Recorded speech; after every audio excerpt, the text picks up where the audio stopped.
Grigori, what do you want of me? What am I to do? I'll tell you what you do, little Sonia. Your pretty little friend Vanessa. Get her for me. Devil!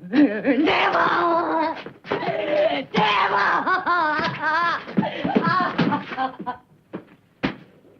I'll kill you! Devil! I'll kill you! I'll kill you! Bah là, pour le coup, cette séquence, c'est une illustration parfaite de l'importance des acteurs dans le cinéma de la Hammer.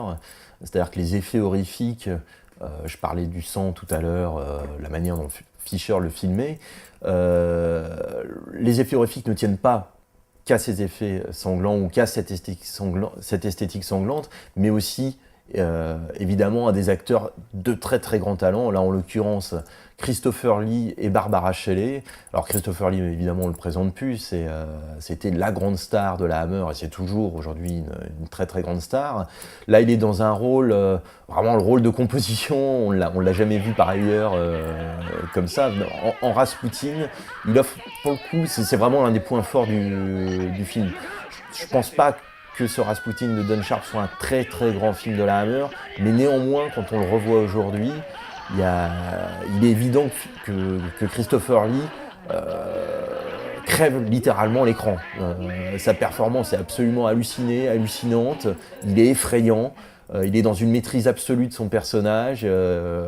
D'ailleurs, son personnage est dans une maîtrise absolue des autres personnages. Et effectivement, il est extrêmement impressionnant. Face à lui, il y a Barbara Shelley, qui était une actrice extrêmement importante pour la Hammer. Elle a tourné dans La Gorgone, elle a tourné dans Dracula, Prince des Ténèbres, elle a tourné dans ce Rasputin, elle a tourné dans Quatermass and the Pit. Et c'est vraiment l'une des actrices les plus classes du studio et en même temps l'une des plus fascinantes parce que elle est toujours dans une espèce de... Elle est l'anglaise victorienne type, extrêmement classe, extrêmement posée, calme et séductrice. Et en même temps, elle est capable toujours d'une espèce de violence. On sent qu'il y a quelque chose qui bout en elle dans cette anglaise victorienne. Donc il y a l'idée d'un démon qui potentiellement peut la posséder. Et là, on a, oui, effectivement, une espèce de séquence d'hystérie tout à fait impressionnante.